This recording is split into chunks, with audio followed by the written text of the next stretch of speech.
കേരളം ഒരു അതിവേഗ റെയിൽപാതയ്ക്ക് വേണ്ടി ആഗ്രഹിച്ചു. അതിവേഗ റെയിൽപാത ആഗ്രഹിച്ച കേരളത്തിന് ആമ വളർത്തൽ കേന്ദ്രമാണ് കേന്ദ്ര സർക്കാർ അനുവദിച്ചിട്ടുള്ളത്. ഇന്നത്തെ ബജറ്റ് നിങ്ങൾ കണ്ടിട്ടുണ്ടാവും. കടലാമയുടെ പ്രജനനത്തിനും കടലാമയുടെ വികസനത്തിനും വേണ്ടിയുള്ള ഒരു കടലാമ വളർത്ത് കേന്ദ്രം കേന്ദ്ര സർക്കാർ അനുവദിച്ചിരിക്കുകയാണ്. ഈ ടോംസിന്റെ ബോബനും മോളിയിലുണ്ട് പുന്നയ്ക്ക വികസന കോർപ്പറേഷൻ, അങ്ങനെ ഒരു സംവിധാനത്തെ കുറിച്ച് പറയുന്നുണ്ട്. ഇതിപ്പോ എന്താണ്? ഈ കടലാമകളെ സംരക്ഷിക്കണം, തർക്കമൊന്നുമില്ല. പക്ഷേ നോക്കൂ, ഒരു ഐറണി എന്നൊക്കെ പറയുന്നത്, അതിവേഗ റെയിൽപാതയിലൂടെ കുതിക്കാൻ ആഗ്രഹിക്കുന്ന, വികസനത്തിന്റെ പുതിയ ചക്രവാളങ്ങളിലേക്ക് കുതിക്കാൻ ആഗ്രഹിക്കുന്ന കേരള പൊതുസമൂഹത്തിനെ കളിയാക്കുന്ന രീതിയിലുള്ള ഒരു പ്രഖ്യാപനം. കഴിഞ്ഞ വർഷം അത് താമരമൊട്ടായിരുന്നു. അതെന്തായെന്നറിയില്ല. താമരമൊട്ട് വികസനമായിരുന്നെങ്കിൽ ഇത്തവണ കടലാമ വികസനം. കേന്ദ്ര സർക്കാർ ഇതുപോലെ കേരളത്തെ കളിയാക്കിക്കൊണ്ടിരിക്കുമ്പോ ഇവിടെ കേരളത്തിന്റെ ബജറ്റ് എന്തായിരുന്നു? കേരളത്തിന്റെ ബജറ്റും കേരളത്തിന് ജനങ്ങൾക്ക് അല്ലെങ്കിൽ കേരളത്തിന് ഒരു പുതിയ ദിശാബോധം നൽകുന്ന ഒരു പ്രഖ്യാപനങ്ങൾ ഉണ്ടായില്ല. പറഞ്ഞിട്ട് കാര്യമില്ല, ബാലഗോപാലിനെ പറഞ്ഞിട്ട് കാര്യമില്ല. കേരളത്തിന്റെ ബജറ്റ് എന്ന് പറഞ്ഞാൽ ഉരുളക്കിഴങ്ങില്ലാത്ത മസാലദോശ പോലെയാണ്. പേരിന് മസാലദോശയാണ്, പക്ഷെ ഉരുളക്കിഴങ്ങാകത്തില്ല. ഖജനാവിന് വല്ലതും വേണ്ടേ? എടുത്തു കൊടുക്കാൻ ഖജനാവിന് വല്ലതും വേണ്ടേ? കഴിഞ്ഞ 10 വർഷക്കാലം കൊണ്ട് കേരളം മുച്ചൂടും മുടിച്ചൊരു സർക്കാർ ഇതുപോലെ കേരളത്തിന്റെ ചരിത്രത്തിൽ ഉണ്ടായിട്ടില്ല. കയ്യിലുള്ളതെല്ലാം വിറ്റ്, കയ്യിലുള്ളതെല്ലാം കഴിഞ്ഞ്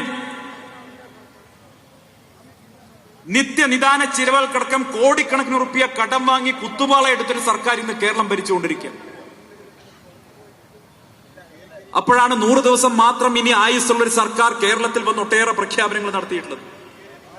ഈ പ്രഖ്യാപനങ്ങളൊന്നും അവർ നടത്തുന്നില്ല എന്ന് അവർക്ക് കൂടി ബോധ്യമുള്ളത് കൊണ്ടാണ് ബാലഗോപാൽ ഒരുപക്ഷെ ഇതുപോലെ വാചാലനായിട്ടുണ്ടാവുക.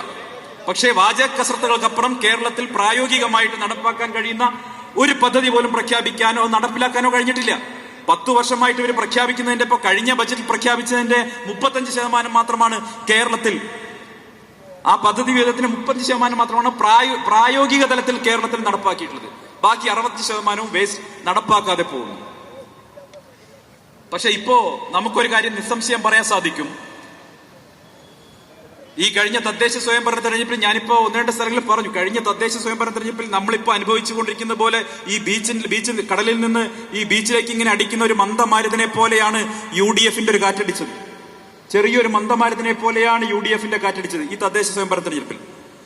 ആ മന്ദമാരുതനെ അടിച്ചപ്പോ തന്നെ കേരളത്തിൽ ഇടതുപക്ഷ ജനാധിപത്യ മുന്നണിയുടെ ഒരുപാട് വടവൃക്ഷങ്ങൾ നിലംപതിച്ചു.